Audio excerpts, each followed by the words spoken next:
Hello, everyone. There must be a place where you're so good that people say, no, no, no, no, no, this cannot be a human being. This can only be AI generated. And I'm talking about Peter Obi's son, Oseloka Obi. And honestly, one thing for me, just to be serious on this, is that a lot of us do many things. We put ourselves in the public space, and it's necessarily not what our families want to do. Our families are private; they want to do their own thing. They don't want to do whatever it is that you're doing. And unfortunately, you always find out that our families, then get dragged into this whole thing.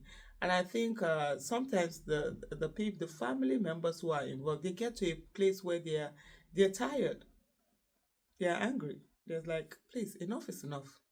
This is it. And I think Oseloka Obi's son got to that a place where he now had to do a statement and also read out that statement, do an audio of that statement.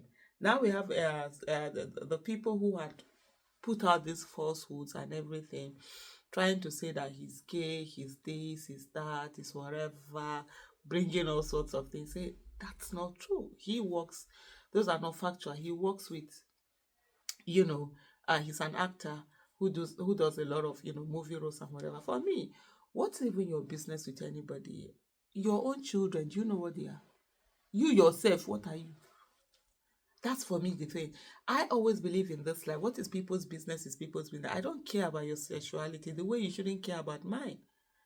You understand? Day your day, make a day my day. That's life. But to sit down constantly, you see lies being whipped up just to be able to put out a narrative, just to be able to go after, Mr. Peter Obi and say that, oh, this is that, oh, the North will not this, the South will not do, the East will not do, the West will not do, all manner of falsehoods. And he got to a place where this young man was just so tired, and he put out, a voice note and a statement. But I think what I'm going to do now is that I'm going to allow you listen to that voice note again. It's quite long, but I'm going to allow you listen to that voice note so that you also see again why they are saying that, oh no, he can't be here. But by the way, he's also a voice actor.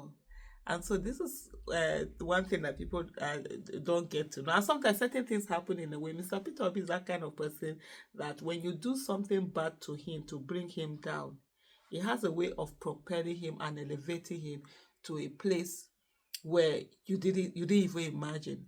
I think it's that grace upon him. Dear my fellow Nigerians, I have refrained from engaging with vitriol, scorn, and suspicion directed at me online because I was not raised to trade in lies or to indulge in false narratives. I did not do so as a child, and I will not begin now as a grown man. Because of my father's involvement in Nigerian politics, there has been a persistent curiosity and, at times, a malicious obsession with me. Why? I do not know. I have no social media presence and no interest in maintaining one, so I rarely correct these falsehoods. But perhaps it is time I address them. I understand that gossip follows those connected to public life, but let me remind you, my father is the one in politics, not me. To assume that my life or choices are somehow political statements is a flawed and childish calculation. It reveals more about the pettiness of those spreading such narratives than it does about me or my father. This pattern has become all too familiar. Individuals opposed to my father seize ordinary photos of me, images that are neither hidden nor secret, and repackage them with false stories. These are not revelations. They are not exposés. They are simply misrepresentations, fiction spun from pictures. I have seen this happen to others, but experiencing it myself repeatedly is deeply unsettling. Still, I want it to be known clearly. What is being circulated is gossip. I'm an actor and a writer by profession.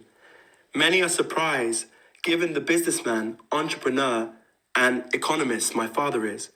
I'm sure he imagined I might follow that path. Yet, though my career is far from what he envisioned, he fully supports me. Unlike many children of Nigerian politicians, I have never relied on nepotism. I was raised to know that my father's wealth is not mine and that I must build my own life. My chosen path is in theatre and filmmaking, so far from the world he inhabits. An industry that embraces diversity of class, race, sexuality, and identity.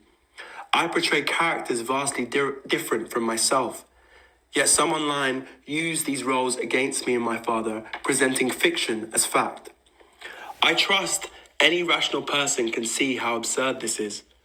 More importantly, Nigeria has far greater issues than idle speculation about what Peter Obi's son is doing.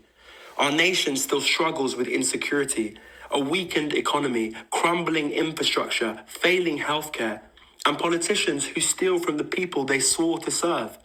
And yet, for some, the priority is to spread gossip about who Peter Obi's son appears with in a photo. This is a distraction from the real crisis that matters to all Nigerians. The truth is simple. Peter Obi's son appears in photos with his friends and his work colleagues, nothing more. If people wish to invent otherwise, I hope they sleep soundly, knowing they are spreading lies. Nor I or my father are perfect men, and as a father and son we have our differences, but I can attest to his integrity and his relentless desire to lead Nigeria out of its current hardships. In our home as a child, the lesson was always clear. Face your work, do it honestly, and contribute to the good of others. That is what I will continue to do. So to those who attempt to distract us with lies, I beg you, stop pulling attention away from Nigeria's urgent problems. My father has my vote, not because he is my father, but because he is the right man for the job. If others wish to go low, invent scandals, or attack me to wound him, they are free to do so. But we will go high, and we will continue to focus on the future of Nigeria. With love, Oseloka Obi. Today we are filming the trailer for Edward II. The play begins with the death of a king, and today we are filming said king's funeral. The funeral isn't necessarily within the play, so it's nice to kind of improv a bit of narrative outside the play.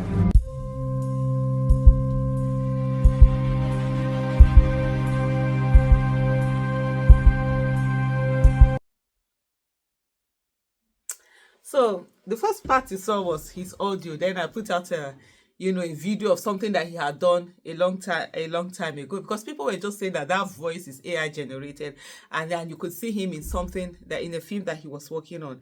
And then there's this lady here on Twitter, Weyimi Lube, who says a person like me has known Oseloka before knowing he was Peter Obi's son. I knew him as a voice actor, and I've been so amused at how Nigerians are finding out about him.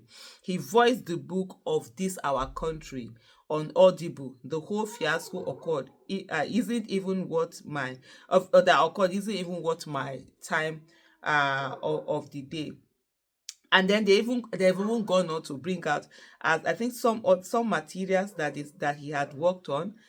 They talked about books, other books narrated by Oseloka Obi. There's The Lightning Catcher by Claire Weiss, The Selfless Acts of Breathing by J.J. Bola, Is This Love or Dopamine by Aina David, and then there's other books. Was it Gratitude by Delphine de Vinga of This Our Country, which they talked about that. So this is someone who he's a voice actor. Sorry, my neighbor's dogs are barking again. He's a voice actor, and he does his thing. He minds his business, and yet Nigerians, are going after him. Not Nigerians, but all of these e-talks and everything, trying to put him in such light all the time. It's really unfair, and for me, I just feel sad that he has had to do it. But I mean, he's like enough. Even if they say the voice is generated, what about the statement? The statement is out there.